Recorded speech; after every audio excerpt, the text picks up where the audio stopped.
Ya, silahkan moderator. Oke. Assalamualaikum warahmatullahi wabarakatuh. Waalaikumsalam. Warahmatullahi wabarakatuh. Perkenalkan, saya Safira Nabila, NIM I4C 021107 selaku moderator untuk memandu diskusi kelompok hari ini. Di sini kami merupakan kelompok 2 tugas CBL yang terdiri dari sebutin aja masing-masing ya, mulai dari yang NIM-nya kecil mungkin. Reva.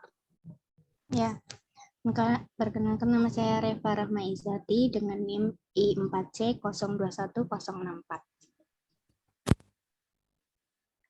Kemudian ada Hanum. Ya, perkenalkan saya Hanum Amelia Fahmi, NIM 065. Kemudian Resti. Ya, perkenalkan nama saya Wahyu Restiani dengan NIM 066. Ya. Nah, perkenalkan, aku Emira Ifat, NIM 067.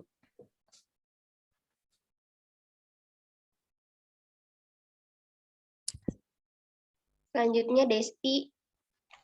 Iya, perkenalkan saya Destiana Armadanti dengan NIM 68. Perkenalkan, nama Yang saya terakhir Aisyah Rihadatul Ais, NIM 069.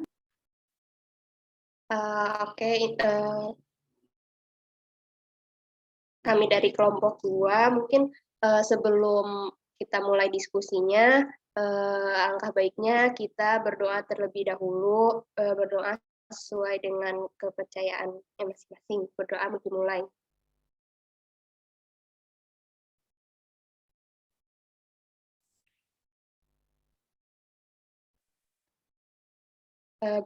Berdoa selesai, selanjutnya mungkin di sini saya akan membacakan rundown dari diskusi kelompok kita ini ya. Yang pertama, kita akan membahas tentang klarifikasi istilah dan konsep selama kurang lebih 10 menit. Selanjutnya ada identifikasi masalah 20 menit. Kemudian ada brainstorming 30 menit, analisis permasalahan 15 menit, dan yang terakhir nanti ada penentuan penyelesaian kasus 25 menit. Mungkin selanjutnya, oh iya, saya lupa mengenalkan di sini diskusi kami dibantu oleh Notulen, yaitu Maitsa. Mungkin sekarang Maitsa bisa share screen ini ya, kasusnya kita ya.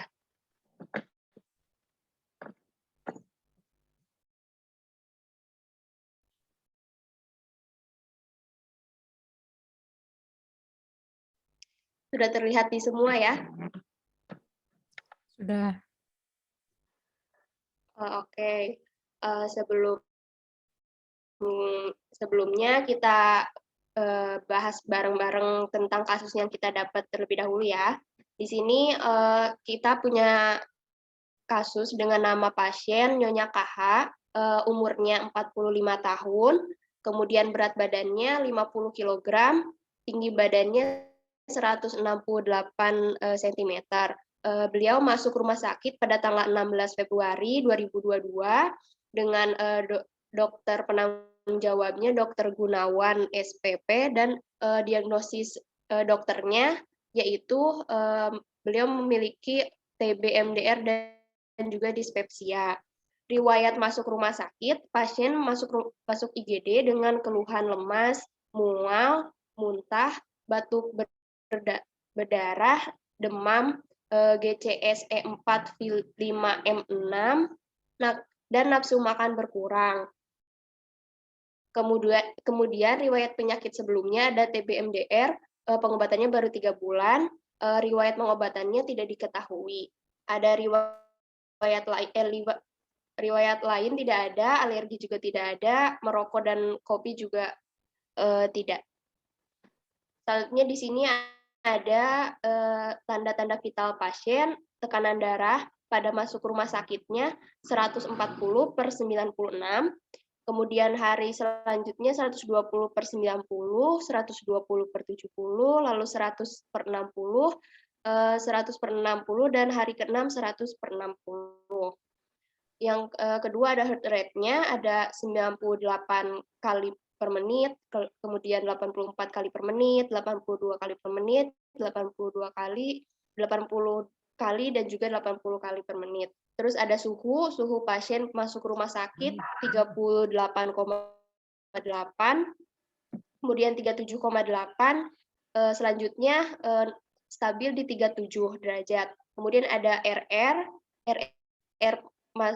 RR pasien pada masuk rumah sakit itu 23 kali per menit, kemudian selanjutnya stabil di 22 kali per menit. Selanjutnya ada keluhan yang dialami oleh pasien, ada lemas pada masuk rumah sakit, kemudian terus berkurang sampai hari ke-6 walaupun masih ada lemasnya ya. Kemudian ada mual juga. Di sini pasien mengalami mual 3 hari pada saat masuk rumah sakit sampai tanggal 18, walaupun intensitasnya menurun ya. Selanjutnya muntah juga sama seperti itu, terus batuk berdarah tidak ada.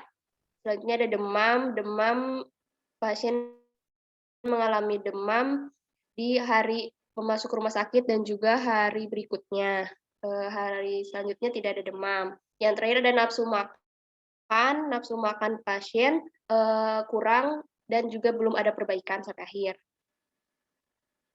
Selanjutnya ada pemeriksaan laboratorium. Ada hemoglobin pasien 8,7 gram per desiliter, leukositnya pasien 21.190 U per liter, hematokritnya ada 27%, eritrositnya 3,4 kali 10⁻⁶, trombositnya 10⁻⁶ ya, trombositnya 400.000 ya, 400.000.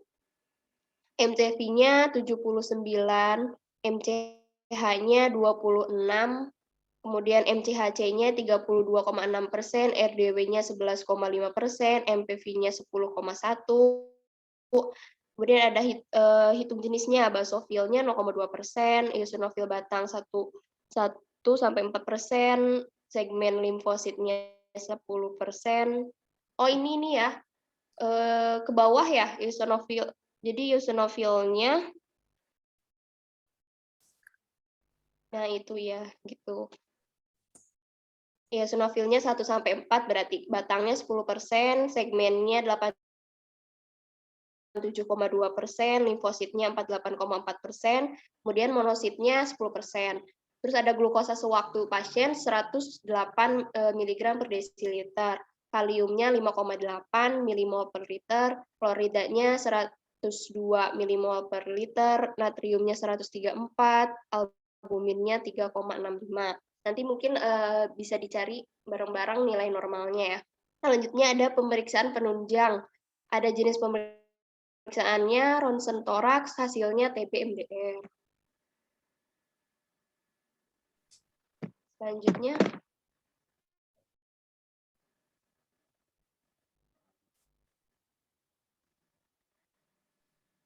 ini terapi pasiennya.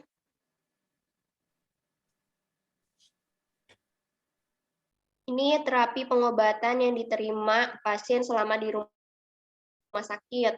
Ada injeksi ranitidin 2x1, injeksi ondansetron 2x1, injeksi mecobalamin 1x1, injeksi omeprazol 1x1, aminofluid infus 10 TPM, bedaquiline tablet 1x80 mg, levofloxacin tablet 1x75 mg, sikloserin tablet 3x5 mg, vitamin B6 1x20 mg, clofazimine 1x5 mg, linezolid 1x1 ya, 1x1. Terusnya ada IFVD D5% 20 ppm. Nah, mungkin itu kasus yang kita dapat. Langsung aja ya kita ke klarifikasi istilah ya. Di sini mungkin ada beberapa istilah yang harus dicari dari riwayat-riwayat pasien. Coba ke atas, Is.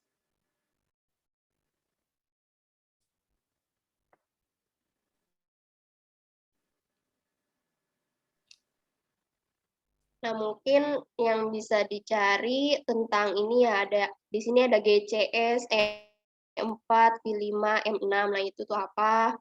Kemudian TBMDR.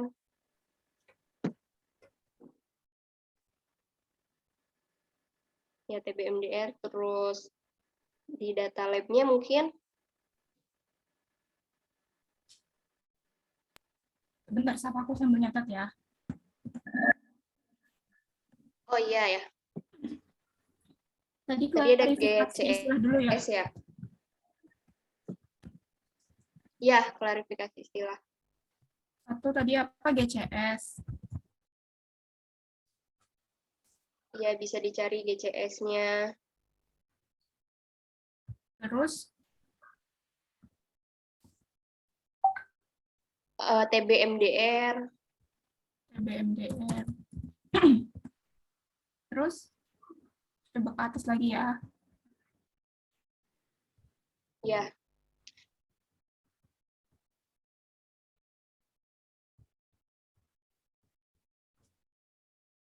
Kalau TTV mah udah ini ya, sama keluhan mungkin ini kan ini data lab mungkin di data lab.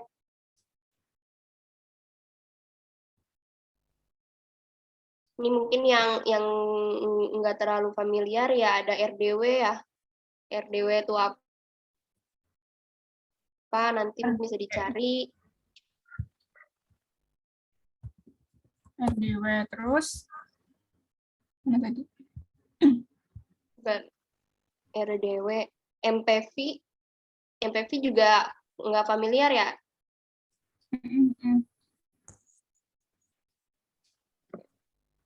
MPV Sama ya. mungkin ini ya. Iya.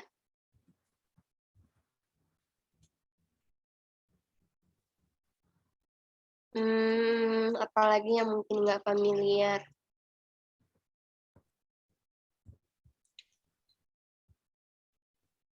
Segmen sama batang mungkin ya, ntar bisa dicari bareng-bareng. Ini ya. Iya. Berarti jenis segmen dan batang. Ya mungkin dari saya mungkin itu yang kurang familiar. Dari teman-teman mungkin ada yang udah tahu tentang istilah-istilah yang ini. Aku persilahkan. Nah, kalau misalnya belum ada, aku kasih waktu 5 menit kali ya. Saya kasih waktu 5 menit buat cari.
Mungkin dari teman-teman ada istilah-istilah yang nggak paham, kelihatannya nggak paham, terus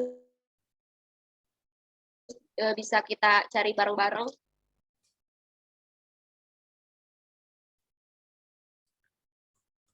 mau nambah, aku mau nambahin Udah pada ya, silakan. nama saya Emira NIM 067 itu yang IFVD itu mungkin bisa itu kali ya, yang di terapi pengobatan itu. IFVD D5% itu. Ini ya Mbak, Iya. IFD. Oh iya, IF. Coba deh aku cari dulu.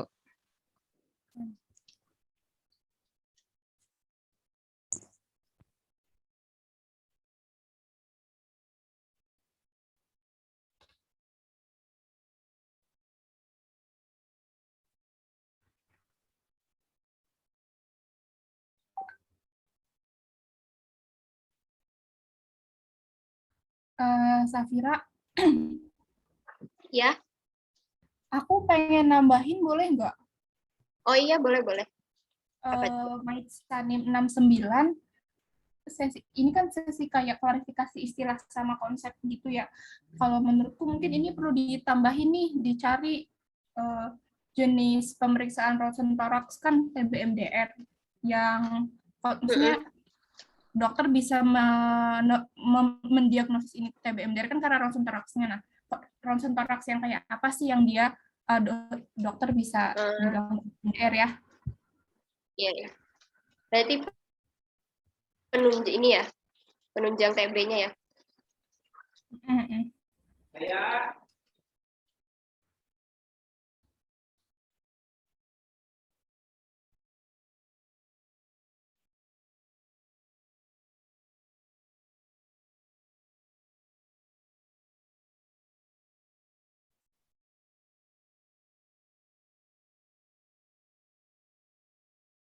Mungkin ada yang udah dapat. Menit lagi nih. 2 menit.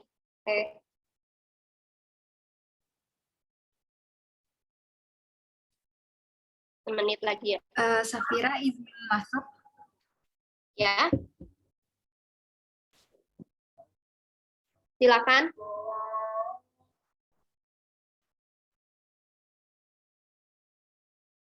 Ya, perkenalkan nama saya Wahyu Restiani dengan NIM 066.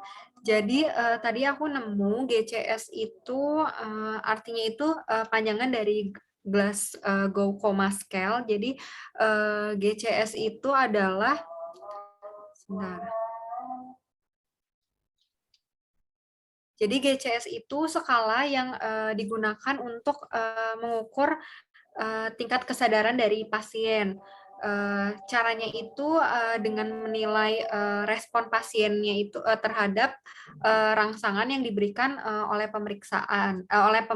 Jadi kan di sini itu pasiennya itu punya nilai GCS itu E4, V5 sama M6. Nah, E4 itu E-nya itu adalah eye atau mata. Jadi respon matanya gimana, kemudian 4-nya itu adalah poinnya. Jadi E4 itu dia itu termasuk poinnya itu artinya termasuk spontan atau dia itu membuka matanya itu dengan sendirinya tanpa dirangsang. Kemudian untuk V5-nya ini V-nya itu artinya verbal atau pembicaraan. Di sini dia itu dapat poin 5. Nah, poin 5 itu masuknya dalam orientasi baik. Jadi dia itu bicaranya jelas. Kemudian untuk M6 ini tuh merupakan motorik atau gerakan. Di sini pasiennya itu mendapatkan poin 6. Jadi dia itu motoriknya itu mengikuti perintah dari pemeriksa. Jadi berdasarkan hasil dari GCS-nya, maka pasien ini tingkat kesadarannya itu normal. Gitu. Oke.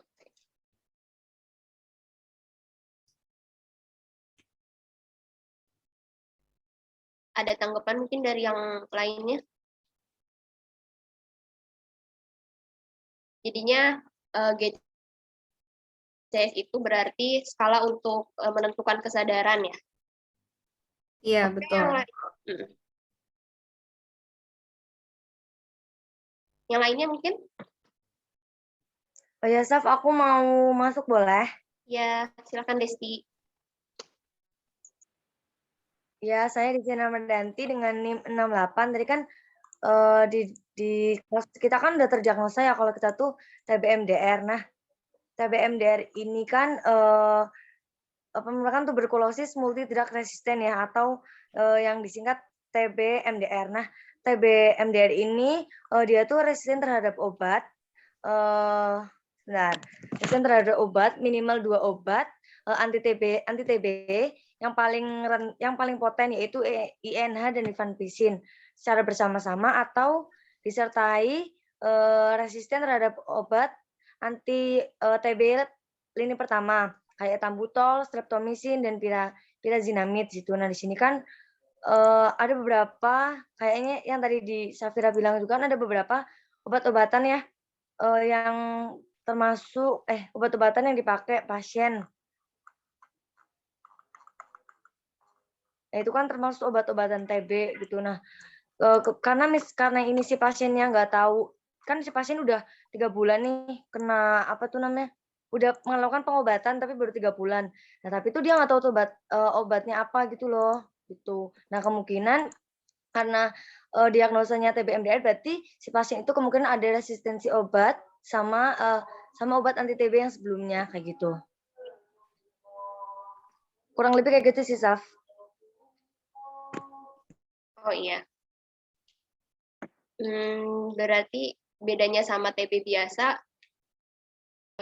gimana nih? Berarti bedanya dia resisten terhadap obat, ya salah satu obat ya?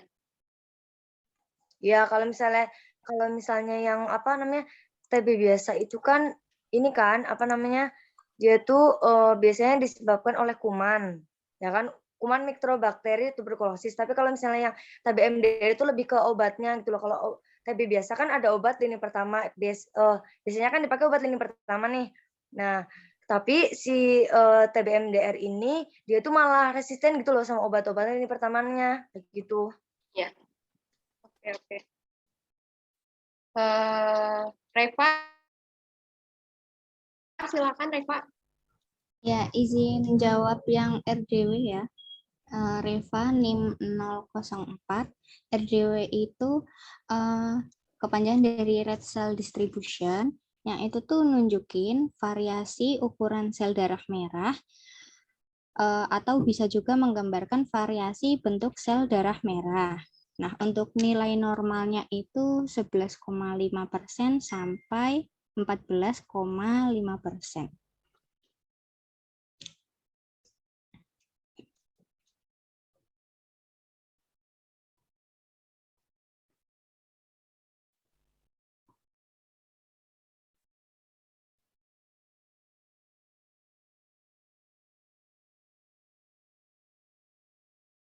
Oke.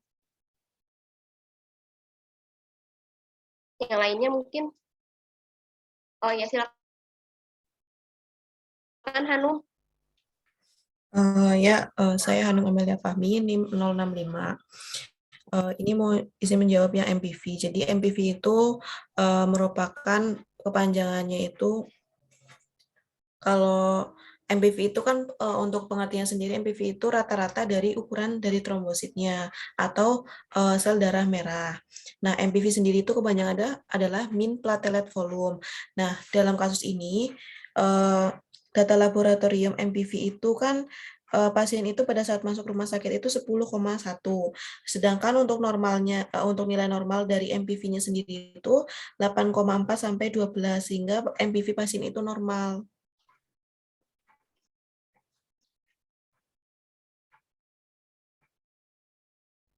Oke. Trombosit sel darah merah ya. Mungkin yang lainnya?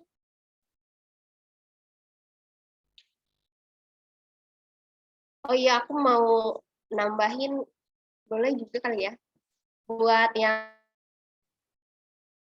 segmen sama batang ini, tadi aku nyari-nyari juga, Safira NIM 107. Jadi segmen sama batang ini tuh termasuk jenis neutrofil termasuk jenis neutrofil yang mendeskripsikan bahwa kalau adanya neutrofil itu berarti tubuh kita tuh sedang melawan infeksi bakteri kayak gitu.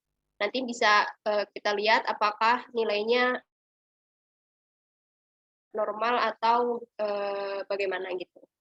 Jadi segmen hama batang itu emang termasuk neutrofil.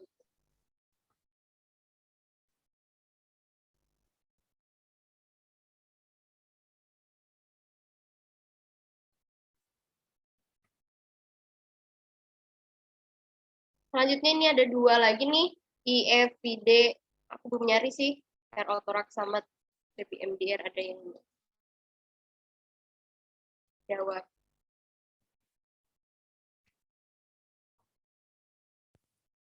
Mungkin mau izin jawab yang nomor 6 tuh, IFVD.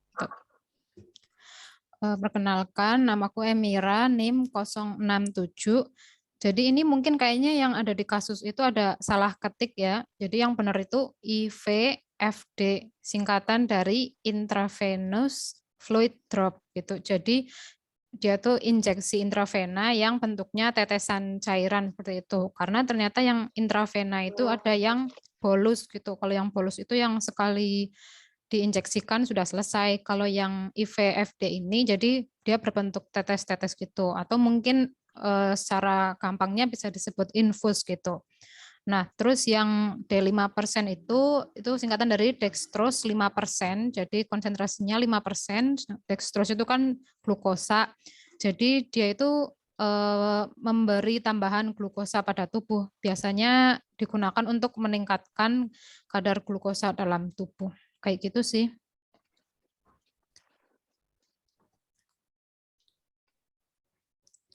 Mungkin saran buat Ais itu agak digedein lagi, di zoom lagi Word-nya, soalnya agak kecil gitu, kurang bisa kebaca. Ya, makasih. Udah belum? Udah. Guys. Nah, sama aku Maitza juga tadi sempat baca-baca tentang ronsen toraks TBMDR ini. Bentar, aku ngetik nama aku sendiri. 169. Jadi kalau tadi sih bacanya intinya kalau misalkan TB itu kan salah satu diagnosisnya kan banyak, salah satunya itu ada ronsen toraks. Nah, jadi kalau misalkan bedanya ronsen toraks yang dia menunjukkan TBMDR sama yang bukan TBMDR itu, kalau yang TBMDR di fotonya itu terlihat lebih banyak, mana tadi, bentar, kavitas paru. Jadi kalau misalkan TB biasa atau TB drug resistant, TB drug sensitif itu TBDS kalau disingkat, itu dibandingkan, jadi fototoraks TBDS atau TB drug sensitif sama TB MDR yang multi drug resistant itu dia bedanya adalah kalau misalkan TBMDR itu di fotonya lebih banyak terlihat kavitas parunya. Jadi kavitas itu kantung-kantung yang tidak normal yang terbentuk di dalam paru-paru seperti itu. Jadi ada bedanya ya. Yang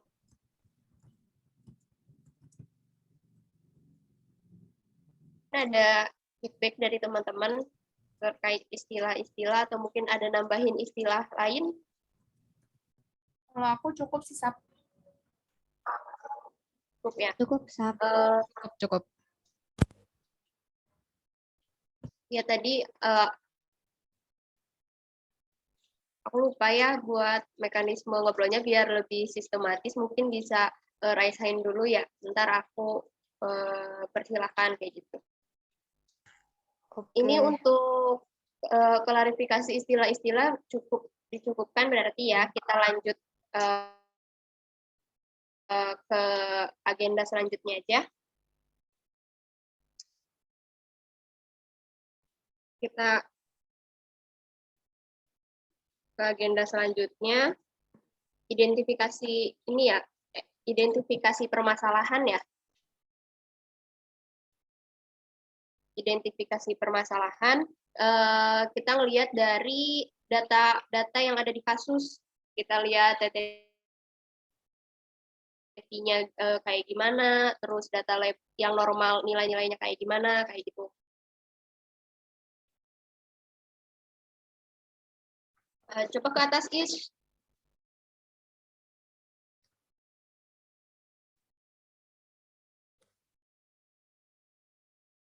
Kita Aku bagi-bagi split aja ya screen buat ya.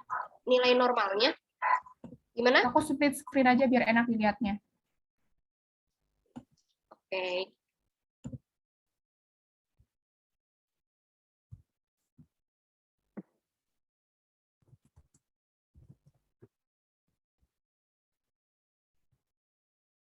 Bentar.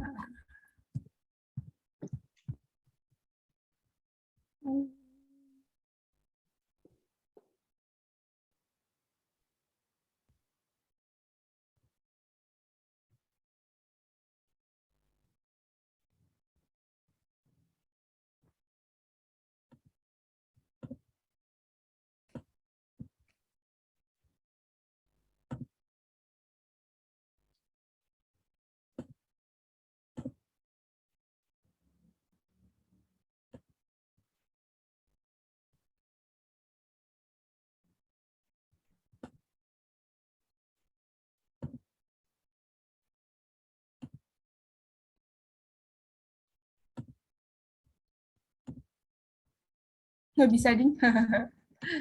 Ya udahlah, nggak apa ya. Kita bolak-balik aja. Apa tadi, Safira, identifikasi permasalahan ya? Ya, kita isi tentang ininya, nilai-nilai normal dari TTV ya. TTV sama data lab mungkin bisa dibagi-bagi ya. Ada yang mau menginikan diri? Baik, Reva, bagaimana? Silakan. Mau jawab. Ini kan nilai normalnya dari tekanan darah tuh kan, bentar.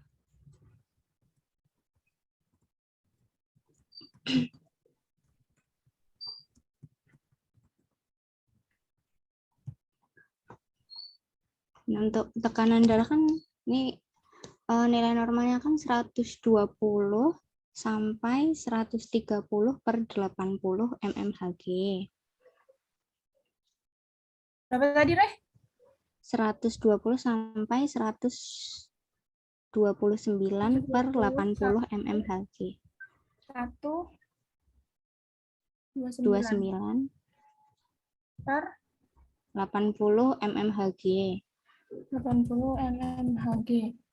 Nah, berarti bisa diketahui ya waktu hari pertama pasien nih masuk rumah sakit ini tekanan darahnya tuh tinggi.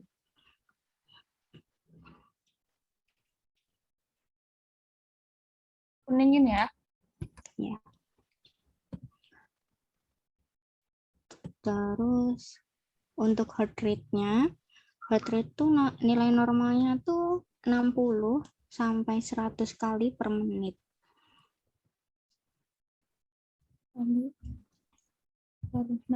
Sekali per menit. Berarti ini dari awal masuk rumah sakit sampai akhir masih normal ya pasiennya ya. Terus suhu tubuhnya, nilai normalnya kan 36,2.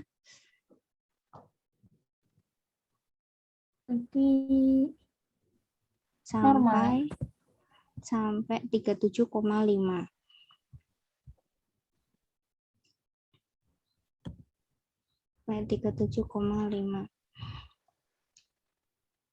36,2 tadi ya? 36,2 sampai 37,5. Nah, berarti kan di hari 1 sama 2 dia demam.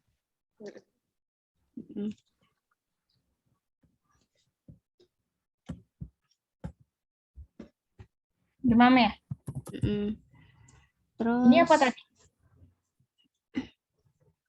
Yang paling atas hari pertama aja. Darah tuh tinggi, tekanan. hipertensi apa gimana? Peningkatan Oke. tekanan darah, Iya. gitu aja ya.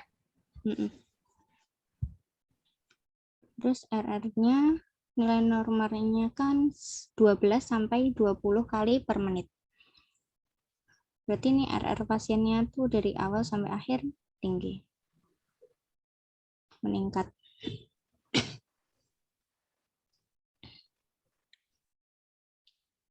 Dah. Dah, kasih. Yang lainnya bisa ini data lab ya, mulai nyari-nyari yang data lab. Mungkin ada yang udah punya data sebelumnya, bisa langsung ini aja, raise hand aja. Oke, Hanum, gimana? Dapat Ntar, Num. apa? Iya. Dah, Num, sok.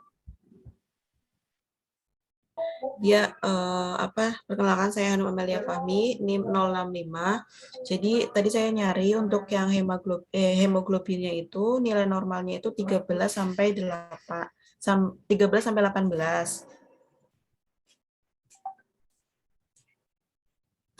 Terus hematokritnya, Berarti ini apa? Lebih rendah gitu ya? iya HB-nya tuh rendah. Ini aku tulis kesimpulannya gitu ya di sebelah sini. Iya. Terus kemudian hematokritnya itu nilai normalnya 34,9 4,9 sampai 44,5. 5. Berarti pasien tersebut hematokritnya rendah. Hematokrit itu HCT bukan sih? Iya, Itu leukositnya nih, oh iya. belum ya, Benar. belum nyari. Kalau leukositnya tadi udah sempat nyari, leukositnya itu nilai normalnya 3.200 sampai 10.000. 3.200 Sampai sampai 10.000. Nah. Satuannya bentar. satuannya bukan U per L. Samain, mungkin samain. Samain. Terus udah aku baru nemu itu sih. Berarti leukositnya gimana tuh? Ini tuh masuk rumah sakit itu 21.000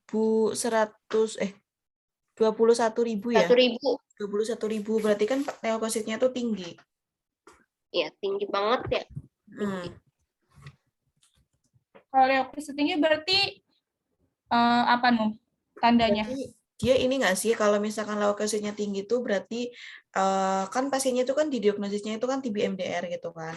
Nah, leukosit itu kan berarti menandakan berarti adanya bakteri yang tinggi. Mungkin leukosit itu tuh lebih ngarah ke TB-nya. Terus kemudian buat yang HB sama hematokritnya itu kan rendah ya. Kayaknya ada kemungkinan anemia juga. Kalau dari aku sih belum nemu segitu. Nanti mungkin bisa ini ya, kita cari ininya, lanjutannya kayak gimana, hubungannya kayak gimana. Oke. Aku mau nambahin. Reva ada, oh iya gimana Reva? Itu tadi kan di TTV tuh naik. Nah, ini tadi aku cari-cari di Kemenkes yang tentang TBRO paru, ternyata kalau misalnya suhu tubuhnya tuh tinggi, terus habis itu respiration rate-nya itu tuh juga meningkat, itu salah satu tanda dari TBRO gitu, TBMDR gitu. Gitu. Oh, salah satu gejalanya mungkin ya. Ini aja ya aku tulisnya. Hubungannya. Oke, sambil ditulis, silakan Mbak Emira. Oke, nama aku Emira, NIM 067, mau nambahin yang eritrosit tuh. Data lab eritrosit itu tadi aku nyari. Nilai normalnya itu dia 4,4 sampai 5,6 kali 10 pangkat 12 sel per liter. Jadi yang di MRS ini dia kan cuma 3,4, berarti eritrositnya ini rendah. Kemungkinan sih ada hubungannya sama yang hemoglobin rendah itu ya, karena eritrosit itu kan sel darah merah. Jadi sel darah merah rendah kemungkinan juga ada hubungannya dengan anemia gitu. Terus yang kedua ada trombosit, nilai normalnya itu 150 sampai 400 kali 10 pangkat 3. Jadi Sampai berapa, Mbak? sampai 400, 150 sampai 400 kali 10 pangkat 3. Jadi ini yang di MRS ini masih hitungannya masih normal lah. 100.000 Masih normal gitu. batas ya. Terus yang terakhir nih aku nyari MCV. MCV ini mean corpuscular volume, jadi dia volume rata-rata sel darah merah. Normalnya itu 80 sampai 100. Nah, dia ini tuh cenderung ke rendah ya, karena nilainya 79,7, padahal batasnya tuh 80. Nah, setelah aku cari-cari itu, ternyata MCV rendah itu juga salah satu tanda dari anemia. Jadi mungkin ada hubungannya tuh dari MCV, eritrosit, terus hematokrit sama hemoglobin itu masih ada sangkut pautnya kayak gitu. Udah sih itu yang aku cari baru itu aja. Oke, terima kasih Mbak Mira. Misalnya Resti, silakan Resti. Iya, tadi aku udah nyari kalium ya. Kalium, nilai normal dari kalium. Jadi nilai normal dari kalium itu 3,6 sampai 4,8 milimol per liter. Terus kan ini pasiennya itu berarti pas masuk rumah sakit dia itu kan nilainya 5,8, berarti nilai kaliumnya tinggi ya. Berarti dia itu hiperkalium.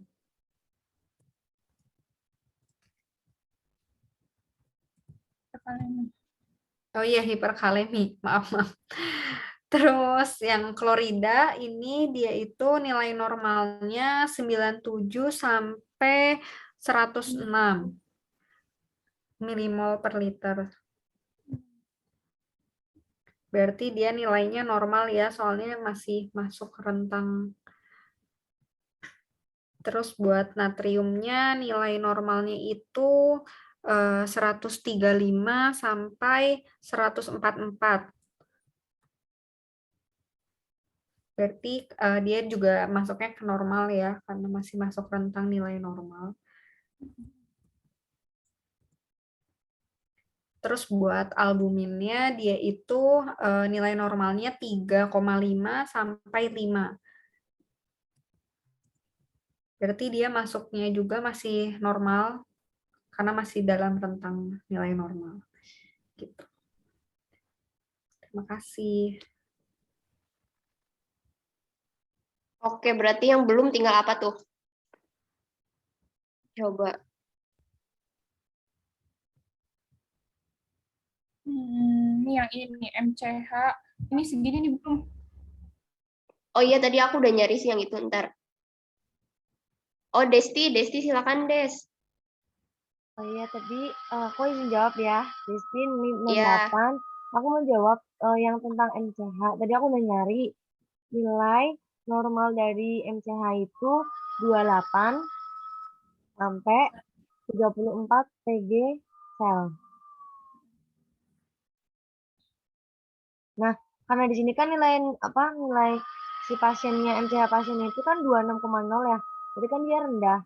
Terus tadi aku udah nyari kalau MCH rendah itu juga ada hubungannya sama anemia. Kayak sama iya gitu tadi. Jadi salah satu data lab di anemia itu MCH-nya itu rendah. Berarti Terus ini anemia juga. Iya. Oke. Terus habis itu buat MCHC itu nilai normalnya itu 32 sampai 36.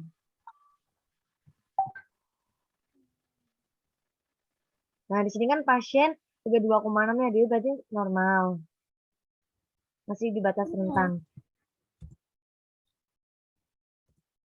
Terus RDW itu aku nyari nilai normalnya itu 11,5 sampai 14,5. Sampai berapa? 11,5 sampai 14,5. Nah, karena pasien 11,5 berarti kan masih di rentan, berarti dia normal. Normal. Oke. Itu sih, Saf, aku nyari 3 itu. Oke. Aku tadi sekalian nyari tentang yang itu segmen sama batang. Mau coba tambahin ya. Bentar, segmen. Bentar ya, ini basofil, eosinofil, batang, segmen, limfosit, monosit. Oke, sok. Batang. Batangnya 0 sampai 12%. Atau pakai yang ribuan ya itu? Contohnya. Itunya.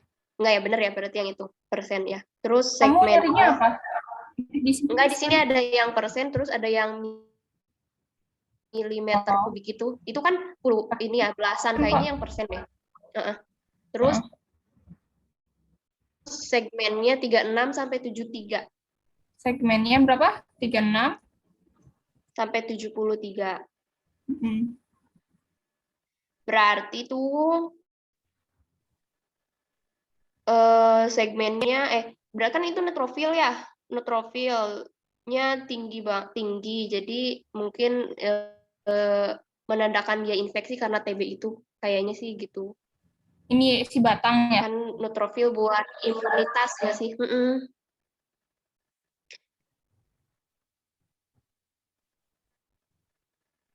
Tapi batangnya 10, Sap. Normal nggak sih? Batangnya kurang. Normal ya. Sebenarnya tuh bedanya. Ini baru tinggi, ya nggak? Iya, tinggi. Bentar. Berarti ini infeksi gitu.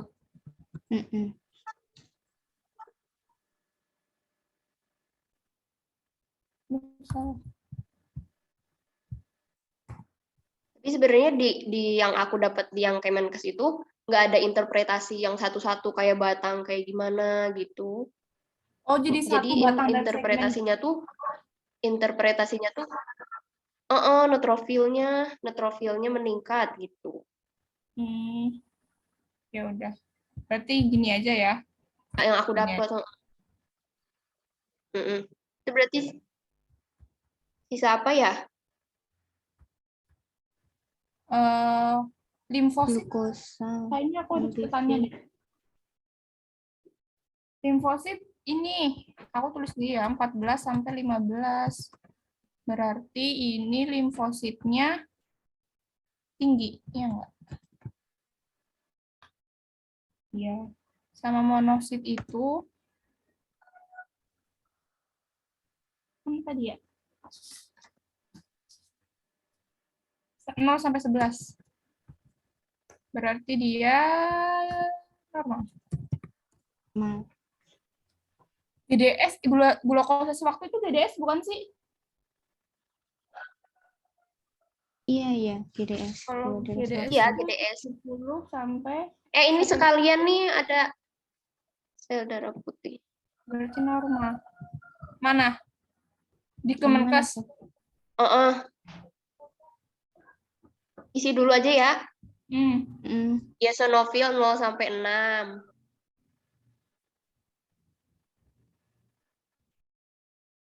Apalagi yang belum? Basofil ya. Basofil 0 sampai 2. Basofil 0 sampai 2. 0 sampai 2 basofil. Basofil 0 sampai 2. Basofil, eosinofil 0 sampai 6. Aku putus-putus kok. Aku kayaknya yang putus-putus, nggak tahu siapa. Ya, oke, lanjut aja deh. Normal ya. Kalau ini Normal juga ya nggak? Mm-mm. Udah. Udah yang Oke, kurang nanti kita bisa tahu Itu DRP dari ini masih kali ada ya. yang kurang. Data-data. MPV-nya belum tuh. yang mana, Re? Oh iya, ini MPV. Bawah-bawah. Heeh. Ada yang udah nemu MPV. MPV? Tadi Hanum bahas MPV. Nemu ininya nggak? Data Mm-mm. labnya nggak? Kayaknya ada Izin deh. masuk. Tadi ya Hanum Amelia Fahmi NIM 65 tadi kan apa namanya aku sempat nyari MPV juga. MPV itu nilai normalnya 8,4 sampai 12. 8,4. Jadi normal ya. Dia normal.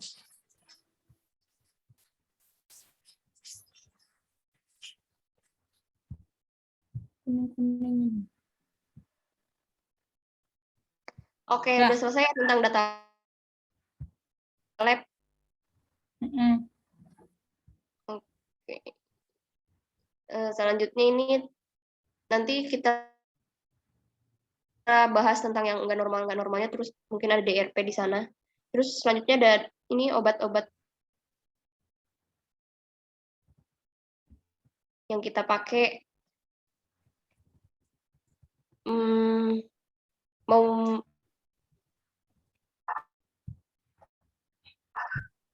Mau dibahas ininya apa?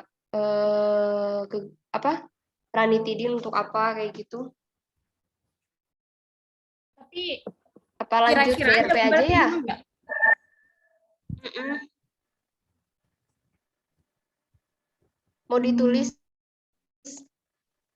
aja? Boleh sih, Ditulis. tulis biar biasanya kan suka beda-beda.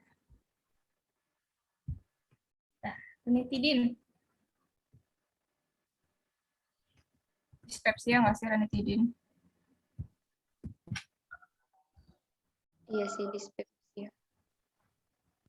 Sama omeprazol juga dispepsia nggak sih? Harus digedein. Hmm. Omeprazol. Mana omeprazol? Ini ya. Desti mau bicara, Desti. Oh iya, ini betaquilin itu aku tadi obat ini TB-MDR. Ini TB. Levo juga obat TB.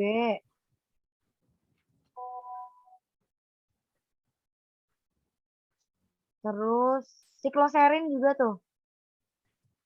TB. Sama linezolid. Ya.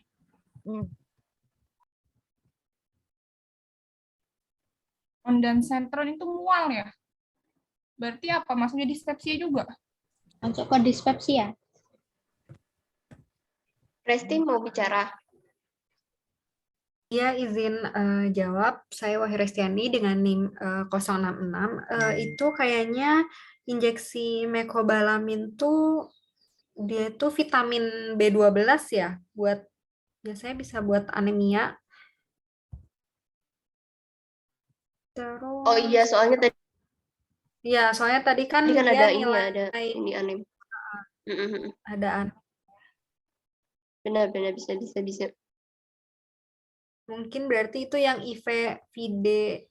IFVD-D5 berarti dia infus dextrose kan tadi udah dijelasin sama Mbak Emira.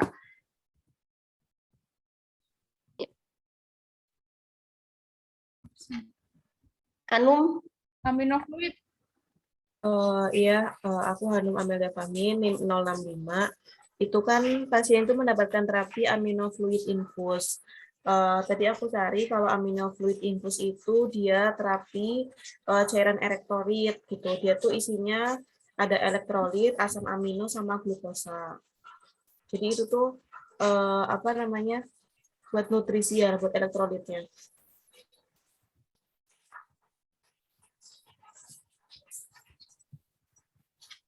Terus. Oke, Reva gimana, Rev? Reva NIM 4 itu yang belum apa? Clofazimin. Clofazimin tuh masuk buat obat TB MDR juga nggak sih? Ini ya. Antibiotik tah, Clofazimine? Iya. Menjadi satu. Antibiotik Sama itu vitamin B6 itu biasanya buat anem enggak sih? Ada nih. Tulis B6 gitu ya. aja kali ya vitamin B6, vitamin. Oke, untuk udah semua ya, berarti identifikasi masalahnya kita bisa lihat dari data-data ini mungkin ya, data-data terapi sama data-data lab yang kita lihat tadi yang nggak normal atau apa. Nah, sekarang agenda selanjutnya aja ya langsung tentang brainstorming, terus analisis DRP sama penetapan DRP kita gabungin aja nanti waktunya sekitar berapa 60 kalau dijumlahin tadi 65 menitan lah. Sebelumnya mungkin problem medik dari kasus ini ada yang mau ini nggak, ada yang mau nyampein nggak, ada apa aja dari data-data lab tadi sama ini. Oke, Reva silahkan. Ini suara aku nanti kedengeran nggak? Sini hujan deras ya? Maaf ya. Kedengeran. Itu tadi kan pasiennya ada ini ya, Revanim 064, maaf. Tadi kan di lanjut. dokter tuh nih dari awal ya, ini diagnosis dokternya itu kan ada dispepsia. Terus habis itu pasien tuh Nggak waktu bisa masuk di rumah dua gitu sakit. ya, Is? Sorry. Nggak bisa jendelanya 2. Ya apa sih yang Di sebelahin gitu ya? Oh. Nggak apa, aku buka kasusnya juga kok. Oh ya, yang teman-teman biar enak sambil buka kasusnya masing-masing aja kali ya. Ya lanjut. Itu kan waktu riwayat masuk rumah sakitnya kan pasien mual, muntah. Nah itu mungkin tanda gejala dari dispepsia, terus juga dari diagnosis dokternya kan juga pasien didiagnosis dispepsia gitu. Jadi mungkin problem mediknya salah satunya ada dispepsia. Ini ada problem medik dulu kan ya.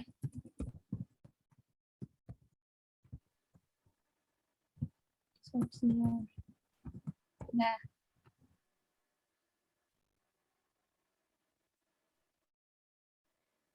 Oke, selanjutnya siapa tua pada Raisen? Resti. Silakan. Ya, benar. Coba aku buka. Jadi di yang tadi ya, yang di data labnya itu kan tadi nilai HB pasiennya kan dia rendah kan 8,7. Terus dia tuh hematokritnya juga rendah, nilainya 27%, sama MCV-nya juga dia rendah kan. Berarti ini dia itu bisa masuk anemia. Jadi problem medik anemia dimasukin di dia juga pas masuk rumah sakit ada keluhan lemas juga itu bisa masuk ya.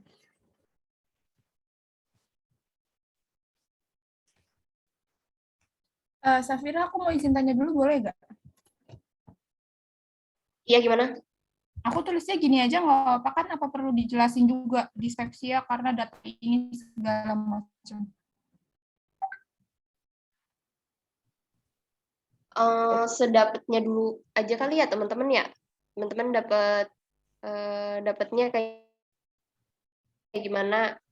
Apa kalau misalnya gitu udah ada, kalau ada ya kayak gini. Kalau ada yang tulisnya gini aja kali ya dulu. Ya kayak Tapi gitu dulu aja. berarti nanti dicatat tadi yang Reva dispepsia apa-apa gitu. Soalnya nanti kita bikin lembar swab gitu nggak sih? Berarti nanti tolong dicatat aja biar nggak buka-buka lagi gitu loh. Iya, nanti oke. catat.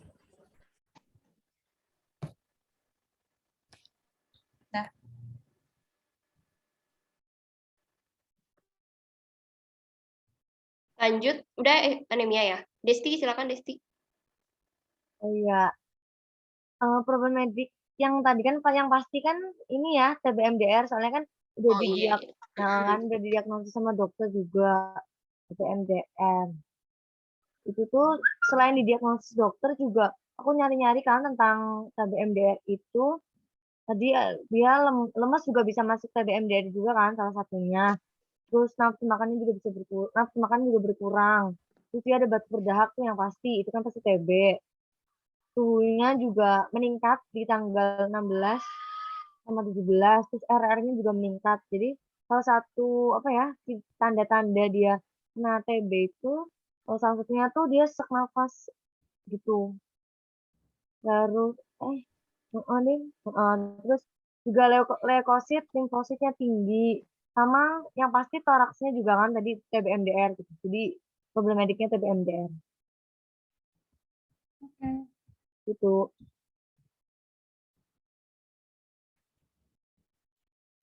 Ya, selanjutnya Hanum.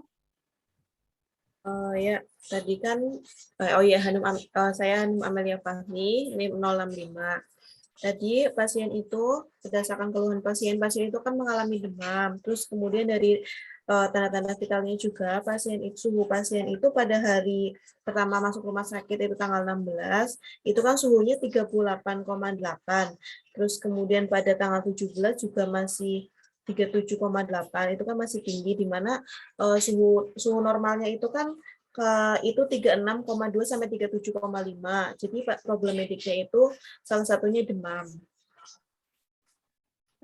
Demam. Oke. Selanjutnya udah ya. Desti udah ya tadi. Udah.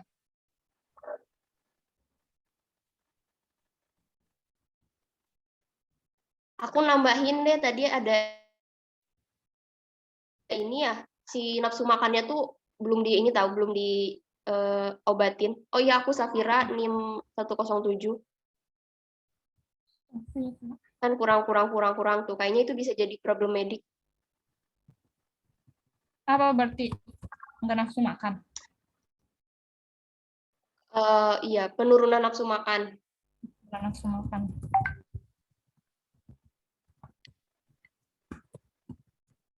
Nah.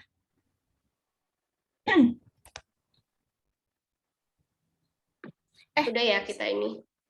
Safira, Jadi kita rangkum itu ada Resen. Ini tuh kita perlu jawab juga nggak sih yang ini? Nanti sekarang kita jawab tentang ini di sini. Berarti ini dijawab satu-satu di sini gitu ya? Iya, Oke. Mau jawab? Iya. Nah kan ada 5 DRP nih. Biar cepet mungkin kita bagi-bagi aja ya. Kita bagi-bagi aja untuk ininya.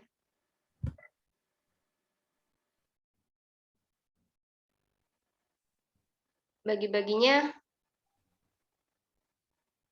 mau dibagi aku aja apa gimana? Sok bagi kamu aja moderator. Bagi moderator aja.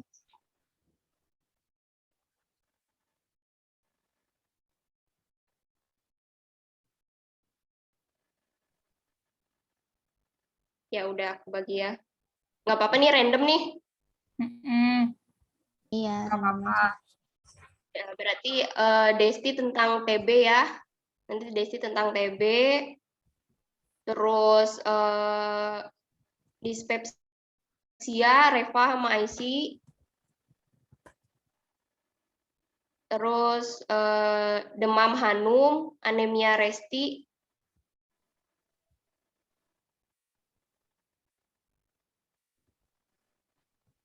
Oh, nggak ditulis ya? Sesuai ini aja kalau nggak, Sap.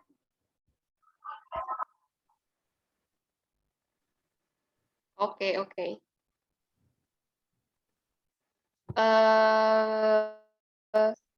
Mbak Emira masuk ke dispepsia kali ya? Berarti ini sama Mbak Emira. Atau TB? Terserah, Mbak Emira maunya. Terserah. Ya, dispepsia aja lah ya. Ya udah dispepsia aja. Pokoknya sekarang cari tentang kayak patofisnya atau enggak diagnosisnya gitu-gitunya ya. Nanti 10 menit nanti aku tanya lagi gitu ya, biar cepet. Oke. Atau ada yang sebelum 10 menit juga raise hand aja. Oke, siap.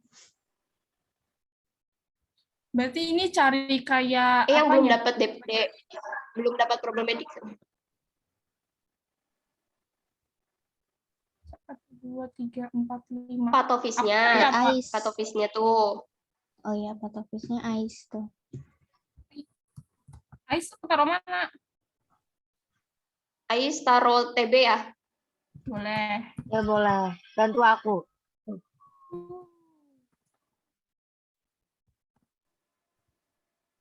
Yuk, yang dicari patofis, DRP-nya ya.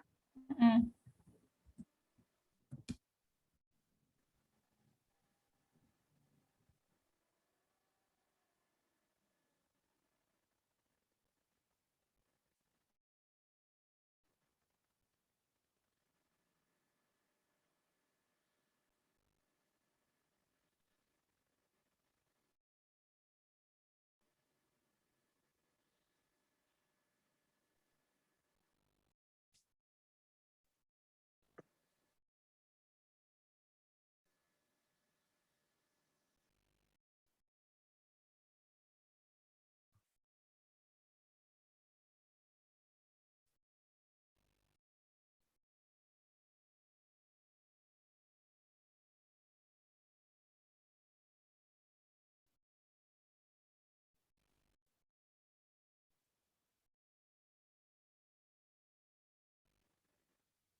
Safira, izin masuk Oh boleh? iya Hanum silakan.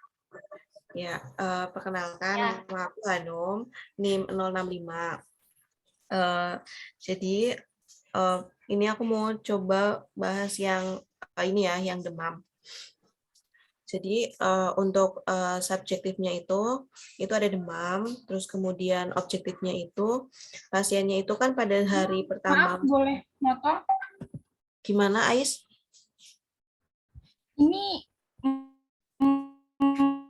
berarti kita langsung tulis di form SOAP gitu ya? Gambaran kasarannya aja dulu, Is. Iya. Langsung kayak aku coba ya, maksudnya coba nyelesain gambar secara ininya aku aja gitu. Jangan langsung tulis di SOP-nya.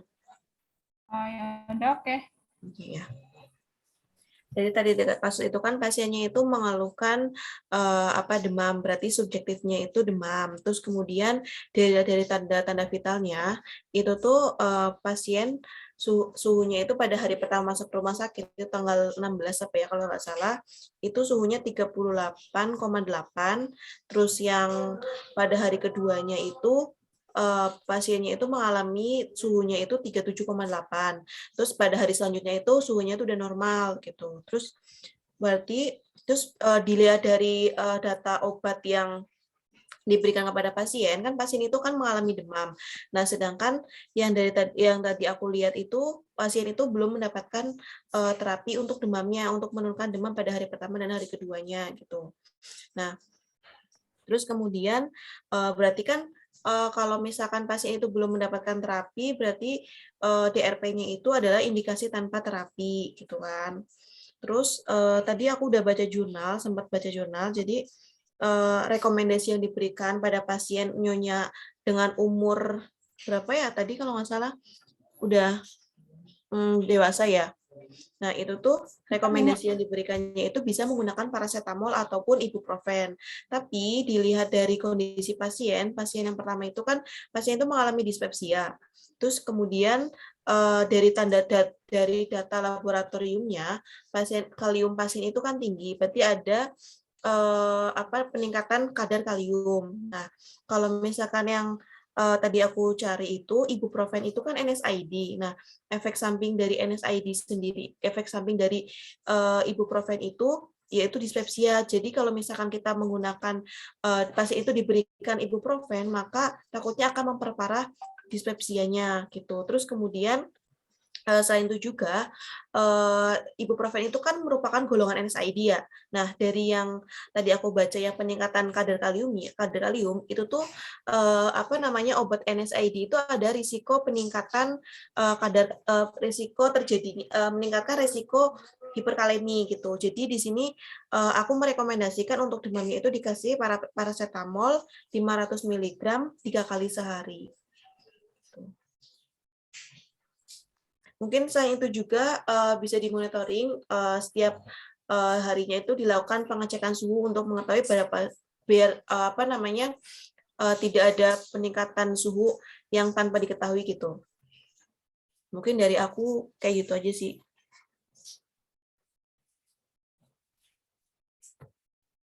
Oke. Berarti kita udah ini ya, udah selesai soal satu problem medik nih. Iya, tadi aku maksudnya aku tadi kan nyari sekaligus dari sampai plan terapinya gitu.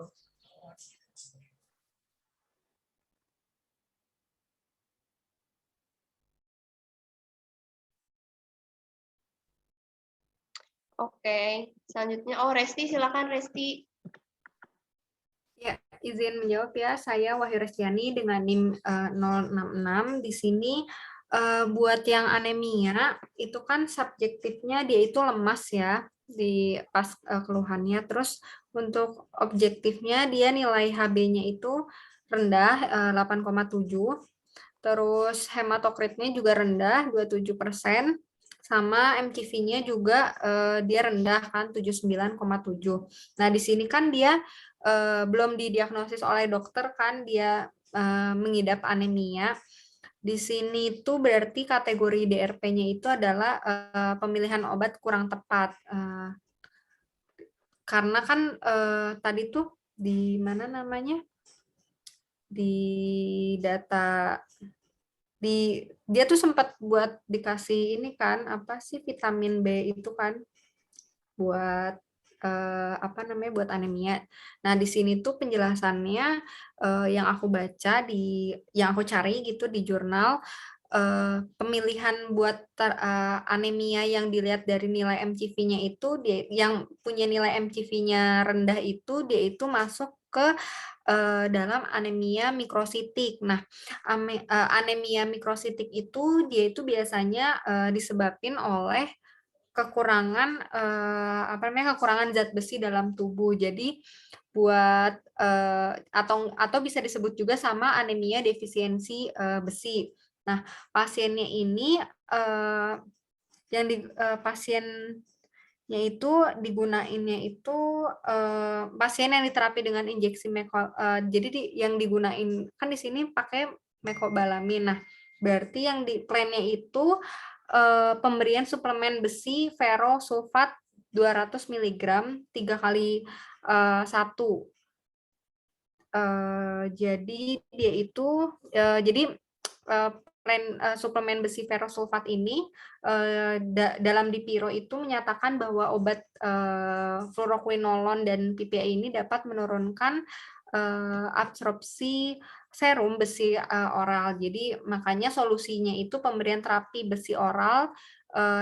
Pemberiannya itu harus dijeda 2 jam dengan PPI dan fluoroquinolone kayak gitu. Kemudian udah sih aku baru cari itu. Terima kasih. Kalau ini hubungannya anemia sama TB ada nggak sih? Ya jadi untuk hubungannya itu bentar enggak. ya. Oh ya, lanjut aja ya, sambil lanjut. Tadi Jadi dia mau, oh ya. anemia ini kan jadi anemia penyakit anemia penyakit kronis itu dia itu atau ACD itu banyak dijumpai di pasien yang infeksi dengan pasien infeksi gitu, kayak inflamasi kronis, terus keganasan. Nah, anemia ini biasanya umumnya ada yang bersifat ringan sama berat gitu, atau ringan atau sedang. Nah, anemia penyakit kronis ini biasanya paling sering terjadi itu pada pasien yang penderita tuberkulosis paru kayak gitu. Oh, karena dia kronik ya, kan TB Ya. kronik ya, jadinya ngaruh ya. Oke. Jadi ada ngaruhnya. Juga tadi soalnya baca-baca tentang gangguan makan juga ada tentang anemianya. Mungkin lanjut aja ya. Siapa nih? Nggak ada yang belum dapat ya? Aku. Siapa? Reva NIM 064. Oh ya, Reva. Ini tadi kan pasien kan didiagnosis sama dokter dispepsia ya.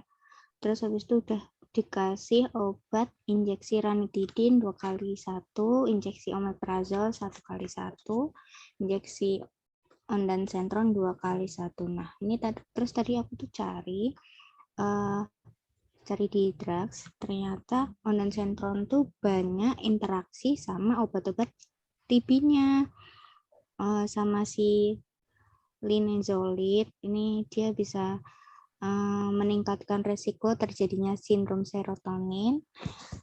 Terus habis itu sama si bedaquiline, clofazimine sama levofloxacin itu bisa memicu perpanjangan interval QT. Terus habis itu aku cari-cari juga kan di mana berdasarkan jurnal kalau misalnya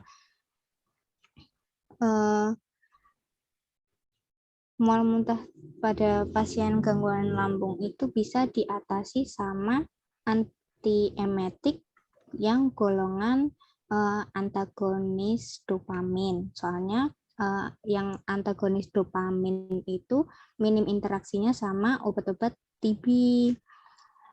Nah, kalau si ondansetron itu kan masuknya ke 5H3 antagonis ya. Contohnya yang antagonis dopamin itu ada domperidon sama metoclopramid. Nah, terus habis itu nemu jurnal lagi yang paling bagus di antara metoclopramid sama domperidon itu yang bagus metoclopramid. Terus habis itu sini udah ada ini dosisnya yang dipakai. Berarti plannya nih ya, kalau bisa si injeksi ondansetron ini ini aja dihentiin, terus nanti diganti sama injeksi metoclopramid dosisnya 10 mg 4 kali sehari gitu. Terima kasih. Yang dopamin itu contohnya emang metoclopramid sama domperidon ya? Benar.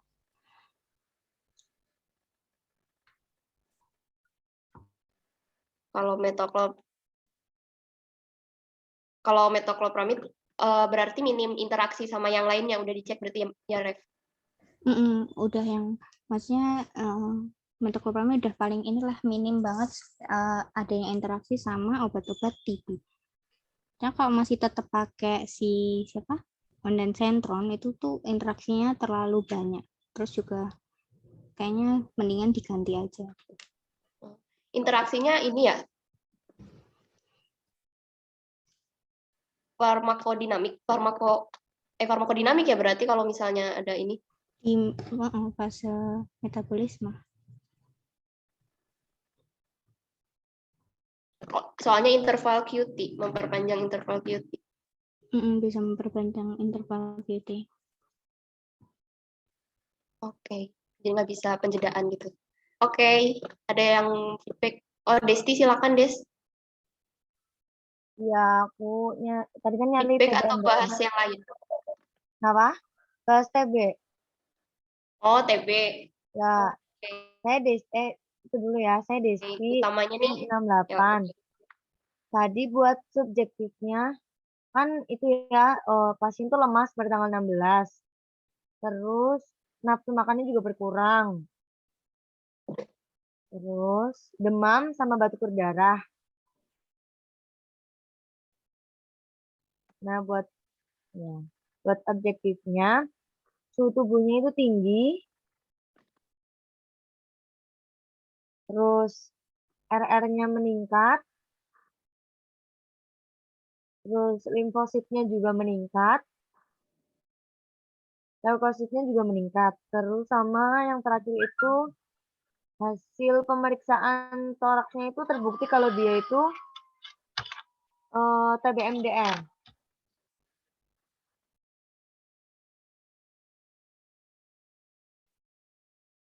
Apa Is? Ya, hasil pemeriksaan toraks TBMDR. Terus ini RR, limfosit sama leukosit meningkat semua. Tinggi gitu.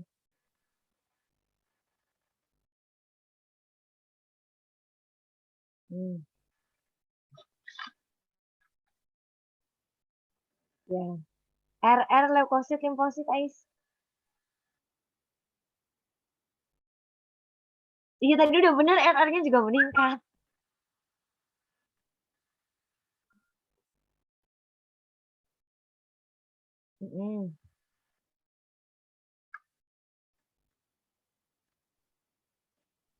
Terus juga tadi kan aku baca kan tata laksana buat si TBMDR itu.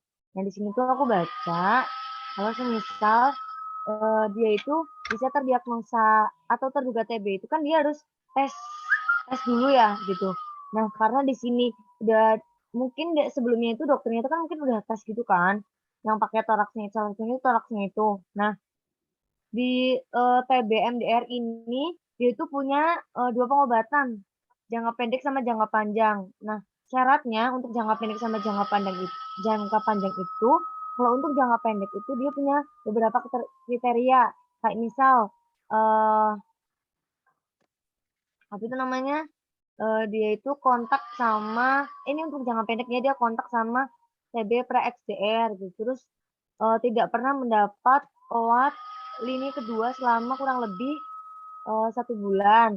Terus tidak terdapat toleransi terhadap obat-obatan. Terus tidak hamil. Terus dia itu enggak termasuk tuberkuloma. Nah, aku juga belum tahu detailnya gimana sih. Yang apa namanya jangka pendeknya. Cuman yang aku tahu yang obat-obatan itu kan kita pakai betaquilin, levofloxacin, sikloserin, glofazimin sama line. Nah, itu tuh dia termasuk untuk pengobatan jangka panjang gitu. Dia termasuk untuk pengobatan jangka panjang. Di sini aku juga nemu kalau semisal obat levofloxacinnya itu harus dimasukkan dalam pengobatan pasien MDR atau RRTB. Pada panduan pengobatan jangka panjang ini merupakan rekomendasi yang kuat. Jadi kalau misalnya untuk pengobatan TBMDR jangka panjang itu pakainya levofloxacin. Kan ada nih di sini ya pakainya levofloxacin. Nah, terus juga di sini pasien pakai betaquilin. Nah, di sini juga jurnal yang aku baca itu, bedoklin itu juga harus dimasukkan dalam panduan pengobatan TB MDR jangka panjang untuk pasien yang berusia 18 tahun atau lebih. Nah, karena pasien ini lebih dari 18 tahun, jadi obat TB-nya, si pasien itu udah benar udah dikasih bedoklin nih. Nah, terus juga ada obat linezolid ya. Linezolid ini juga harus dimasukkan ke dalam pengobatan TB MDR. Ini juga ada rekomendasi yang kuat. Nah, bener nih, dokter udah bener nih ngasihnya di sini nih. Terus juga ngasih clobazimin sama sikloserin. Ini juga bisa dimasukin dalam pengobatan jangka panjang buat si TB MDR begitu. Nah, tapi masalahnya setelah aku teliti di beberapa jurnal itu pakai WHO nih ada beberapa ini si apa namanya dosisnya itu ternyata underdose gitu loh. Nah, kategori DRP-nya itu subterapi dose. Kan kalau subterapeutic dose kan udah termasuk underdose ya. Tuh di sini kalau si betaquilin itu kan dapat 1 kali 80 mg. Ya kan?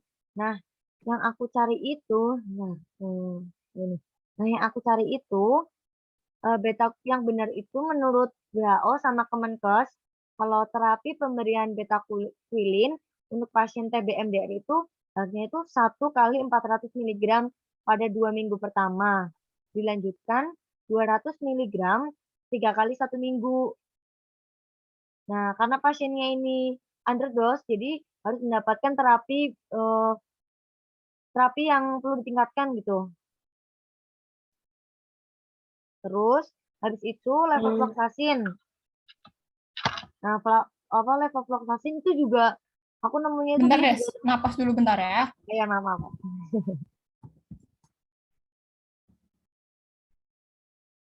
Nah, lanjutkan.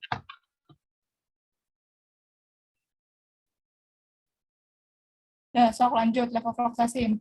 Ya, levofloxacin ini juga apa namanya dosisnya terlalu rendah ya. Harusnya itu yang aku nemu juga di WHO sama Kemenkes RI itu levo itu harusnya 1 kali 750 gram. Di sini kan dokter cuma ngasih 1 kali 7 kali 1 kali 75 miligram. Itu jadi perlu ditingkatkan lagi juga dosisnya. Terus untuk sikloserin sama aku juga pakai WHO sama Kemenkes RI itu tuh harusnya dia itu 2 kali 250 miligram. Di sini kan cuma dikasih 3 kali 5 miligram ya. Nah, itu juga perlu ditingkatkan.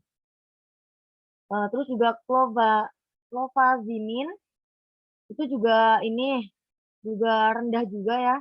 Dosisnya dikasih harusnya itu lagi-lagi aku pakai WHO sama Kemenkes RI, dia itu harusnya 1 kali 100 miligram.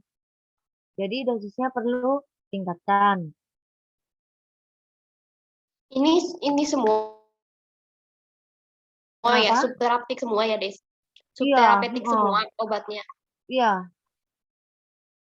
Terus ini lagi obat ada satu lagi yang linezolid juga tuh sama juga rendah juga ininya dosisnya kan di sini kan 1 kali 1 C ya. Nah, kalau C itu kan kayak gitu lah. Nah, itu tuh 15 mili kan. Nah, yang aku temuin lagi-lagi pakai WHO sama Kemenkes RI, terapi pemberian linezolid untuk pasien TB itu harusnya 1 kali 600 miligram. Jadi dosisnya juga perlu ditingkatkan. Gitu, Ais. Gitu, Saf. Nah, aku nemu ya, gitu. Nanti share aja langsung ke ini ya, ke grup dosis-dosis yang benernya buat nanti swab. Takutnya nggak kekejar tulisan ininya ya. Oke. TB. Jadi TB problem mediknya ini ya, EDRP-nya subterapeutik semua. Iya, Saf. Oke, makasih Desti.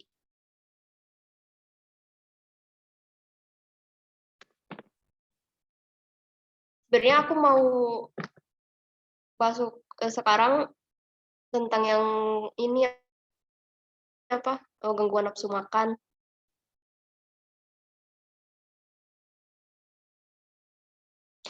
Jadi itu aku Safira NIM 107. Jadi si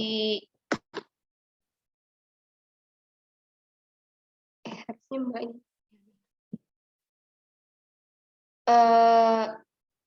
Jadi tuh apa tuh gejala dari TB itu salah satunya tuh kan penurunan nafsu makan tuh. Penurunan nafsu makan. Nah, yang aku baca kenapa bisa si pasien TB itu ada penurunan nafsu makan, soalnya si TB itu kan infeksi ya. Jadi infeksi itu nantinya kan mengeluarkan sitokin apa gitu, inflamasi gitu, apa yang aku baca tuh. Nah, banyak tuh. Tadi tuh aku baca ada IL berapa. Nah, itu tuh si masing-masing sitokinnya tuh bisa berinteraksi satu sama lain. Di mana ya bisa mana nih aku baca, salah satunya tuh kayak misalnya si interaksi yang keluar tuh ada IL-6, TNF alfa, sebenarnya banyak sih. Terus dia itu bisa menyebabkan efek langsung saluran cerna, contohnya ada mual muntah. Mungkin mual muntahnya selain dari dispepsia juga dari si TB-nya bisa jadi tuh. Terus ada mengurangi motilitas lambung, terus memperlambat pengosongan lambung. Jadinya si pasiennya itu kurang nafsu makan kayak gitu. Intinya mah yang aku baca sih intinya kenapa jadi penurunan nafsu makan karena ada interaksi dari sitokin itu gara-gara infeksi TB-nya itu kayak gitu sih. Terus sebenarnya banyak sih interaksinya tuh dijelasin, nanti aku share kali ya ke grup. Jadi kalau menurut aku mah karena dia belum membaik ya si nafsu makannya, jadinya menurut aku dikasih suplemen sih jatuhnya.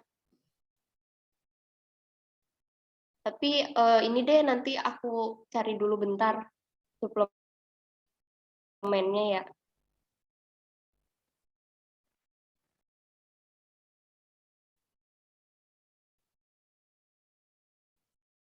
Aku segitu dulu. Mungkin ada yang mau nambahin dulu.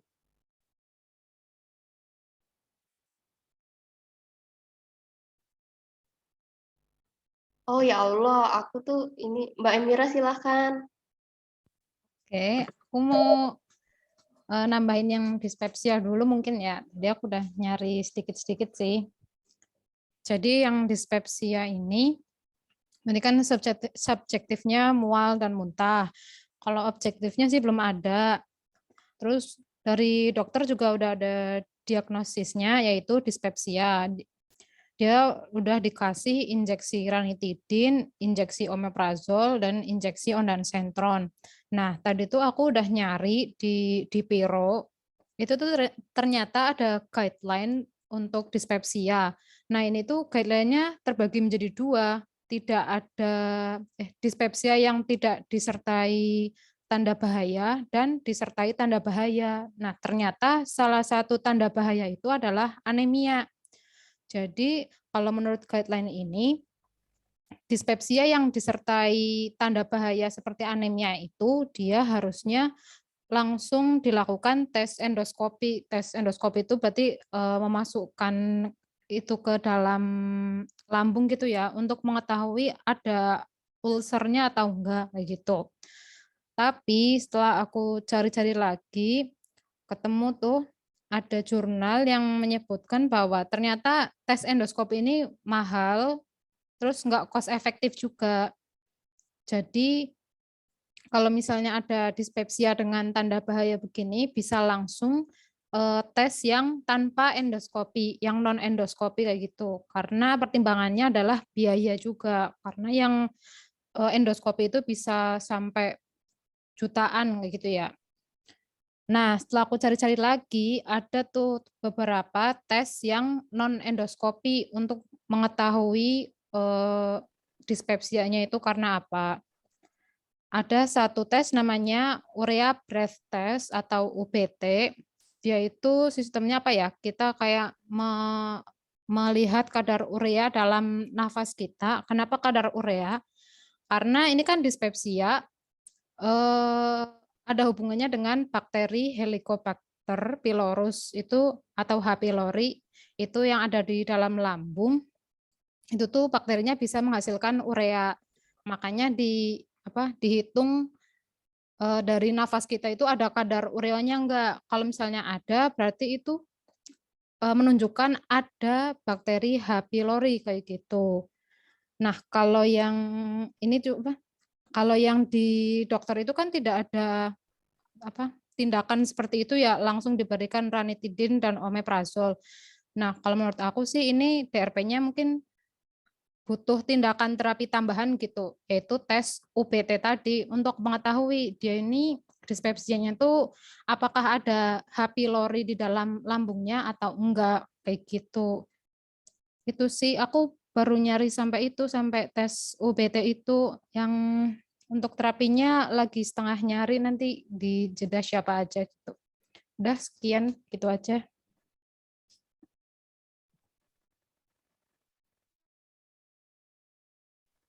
Oke. Selanjutnya, ada yang mau ini?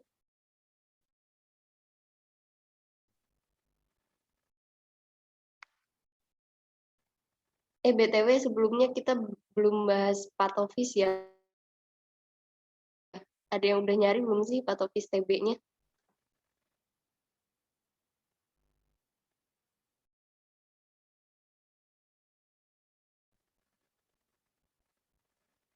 Desti tadi sama siapa? Sama Ais ya? Iya. Aku belum Yes. nemu patofisnya, Oi. Coba Ais, nemu nggak? Apa sih patofis TB? Iya. Aku belum ketemu.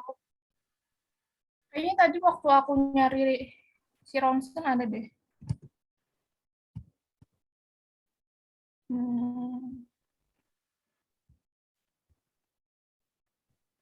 Gimana, Is?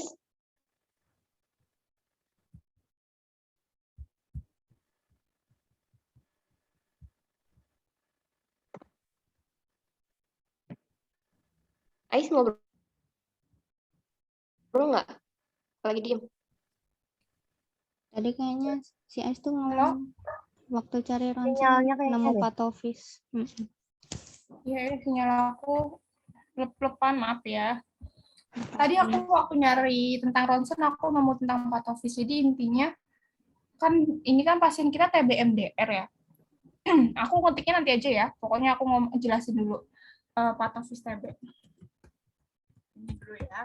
Patofis TB, jadi dia ini kan pasiennya TB-MDR. TB-MDR kan tadi multi drug resistant ya. Jadi sebenarnya patofisiologinya atau patogenesisnya itu sama kayak TB biasa atau TBDS tadi, TB drug resistant. Jadi kita terinfeksi bakteri M. tuberculosis itu bisa lewat droplet, bisa dari maksudnya kayak misalkan kalau misalkan ada yang batuk atau bersin terus di dropletnya itu ada bakteri-bakterinya terus terpapar kita, itu bisa menularkan. Kita bisa ketularan kayak gitu. Nah, kemungkinan itu orang-orang terpapar bakteri MTB itu dari orang-orang di sekitarnya, jelas ya. Nah, cuman ini TB-MDR, kemungkinan kenapa bisa dia disebut MDR, karena pertama kemungkinannya itu kalau misalkan enggak, jadi kemungkinan pertama itu dia terpapar emang sama orang yang udah punya bakteri MDR gitu. Jadi bakteri ininya kan sama ya, bakteri M. tuberculosis. Cuman bedanya ada bakteri tuberculosis yang masih sensitif terhadap antibiotik OAT atau antibiotik obat anti tuberkulosis lini pertama, sama ada yang udah keburu kebal. Kan emang bakteri gitu ya, kalau kita pakai antibiotik itu kalau pakai yang nggak benar itu bisa menyebabkan resistensi. Nah, jadi kemungkinan pertama pasien dapat TB-MDR itu pertama emang terpaparnya itu bakteri MTB yang udah MDR gitu loh. Jadi waktu kena itu langsung MDR. Atau kedua, dia itu bisa awalnya TBDS, TB drug resistant, tapi dia pemakaian obatnya itu nggak teratur, antara nggak teratur, nggak patuh, atau TB itu kan lama ya, 6 bulan. Misalkan 3 bulan udah baikan terus nggak dilanjutin, kayak gitu loh. Jadi kepatuhan atau ketepatan penggunaan obatnya kurang, jadinya bakteri MTBS yang ada di dalam tubuhnya itu jadi resisten terhadap antibiotik yang dia dapat, jadilah dia TB-MDR. Nah, kalau misalkan kepatuhan obatnya ini tidak diperbaiki, kalau misalkan pasien kita awalnya TBDS tapi penggunaan obatnya itu tidak teratur sehingga menyebabkan menjadinya TB-MDR, itu dia bisa jadi yang namanya TB-XDR. TB-XDR itu panjangannya apa ya? Pokoknya satu level lagi di atas TB-MDR gitu loh. Kalau TB-MDR itu kan dia resisten sama rifampicin sama INH. Misalkan XDR itu lebih resisten lagi banyaknya kayak gitu. Bahayanya itu soalnya banyak kasus di Indonesia itu yang pasien TBDS tapi pengobatannya nggak tuntas atau kepatuhannya buruk yang menyebabkan bakteri TB itu terus-terusan berevolusi menambah resisten terhadap antibiotik gitu. Soalnya kalau bakteri MTB itu dia ada sifat permanennya, jadi dia emang susah dibunuhnya, jadinya emang makan. Kalau setahu aku gitu sih, patofis TB-MDR. Iya, soalnya iya. Mudeng. Yang lain mudeng nggak? Jelas Mungkin nggak aku ngejelasinnya? Lebih Paham, Is. fokusnya kalau MDR gara-gara si obatnya itu ya. Kalau patofis TB-nya mah mungkin sama aja ya. Patofisnya sama aja.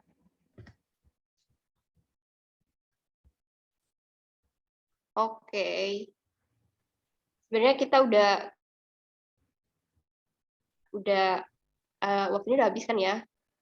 Ini ada beberapa DRP yang masih belum. Emang lanjut aja apa ya dikit pokoknya lagi? tadi problem mediknya udah semua ya? Sebenarnya aku belum nambahin ini sih. Oh. Belum nambahin suplemennya apa gitu yang aku. Yang lain Nyusul aja nggak sih mungkin? Gimana? Nyusul aja maksudnya yang tadi suplemen. Oh iya. Berarti yang udah aja dulu.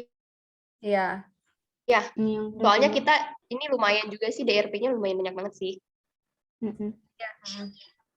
Oke, mungkin mau disebutin dulu kali ya DRP yang udah ada, yang kita ada apa aja. Iya, boleh, Sab. Di review sebentar.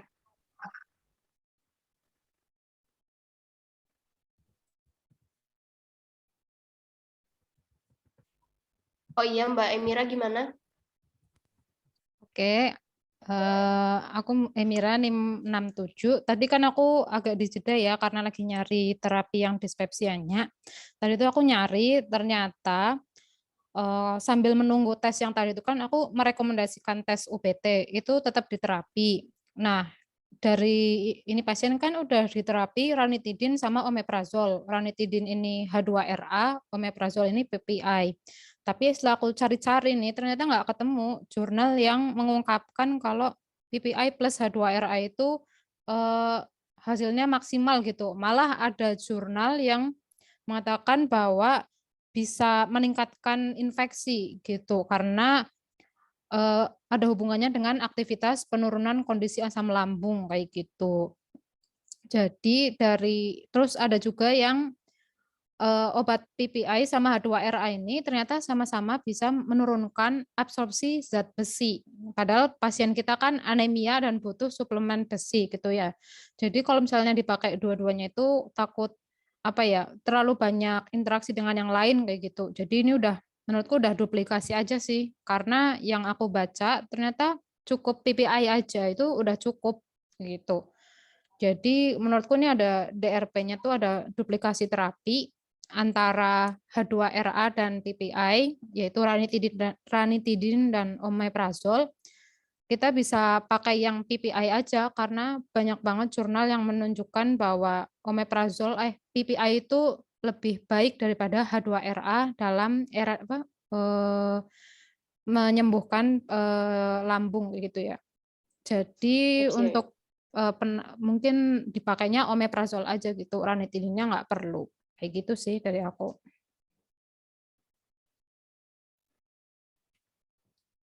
Oke. Udah berarti ya? Kita udah ada beberapa DRP dari 5 problem mediknya kita. Mungkin nanti selanjutnya ini kan kasarannya doang ya, nanti kita ini SOAP-nya individu.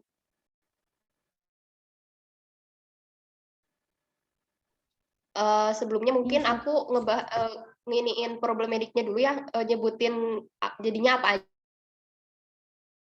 aja kita problem mediknya. Yang pertama tuh ada interaksi ondansetron dengan beberapa obat. Plannya diganti dengan metoclopramid ondannya. Nanti di ini aja ya, ininya dilanjutin. Terus selanjutnya tuh ada yang ini ya, penambahan tindakan ya, rekomendasi. Mungkin rekomendasi ke dokter buat lakuin tes urea breath test buat tahu kalau dia tuh H. pylori atau enggaknya, yang kata Mbak Emira itu. Selanjutnya yang keempat ada duplikasi terapi dari omeprazol sama ranitidin. Selanjutnya ada problematik anemia ya. DRP-nya kita pemilihan obat kurang tepat karena pasien di terapinya mecobalamin, sedangkan pasiennya itu mikrositik tadi ya, jadinya harusnya zat besi. Selanjutnya ada TB, problematik TB, katanya semuanya underdose tadi. Nanti kita ini lagi. Terus demam, kita ada demam tapi belum diterapi, jadinya indikasi tanpa terapi. Plan-nya tadi kita mau pakai Paracet. Terus yang terakhir nafsu makan, sejauh ini aku rekomendasinya suplemen nafsu makan kayak kurkuma kayak gitu buat si pasiennya. Nanti nyusul aja kali ya tambahan-tambahan lainnya. Dia berarti indikasi tanpa terapi juga ya, DRP-nya.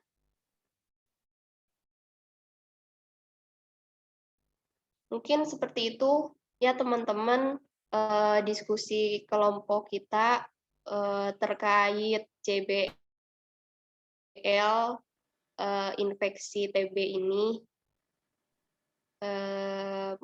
Sekian dari kelompok kami, mungkin mohon maaf ada kurang-kurangnya, nanti kita diperbaiki lagi. Selanjutnya kita ngerjain swab-nya individu gitu. Oke, nanti IC share di grup buat notulensi yang tadi. Ada yang mau tanggapan? Mungkin nggak ada pertanyaan?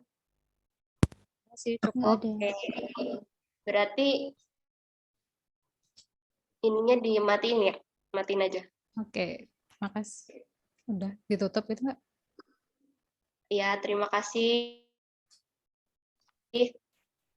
atas waktunya teman-teman. Assalamualaikum warahmatullahi wabarakatuh. Waalaikumsalam. Terima kasih ya teman-teman. Terima Terima kasih. kasih teman-teman. Terima Salam kasih. warahmatullahi Ini wabarakatuh. cara live-nya gimana sih? Oh ini.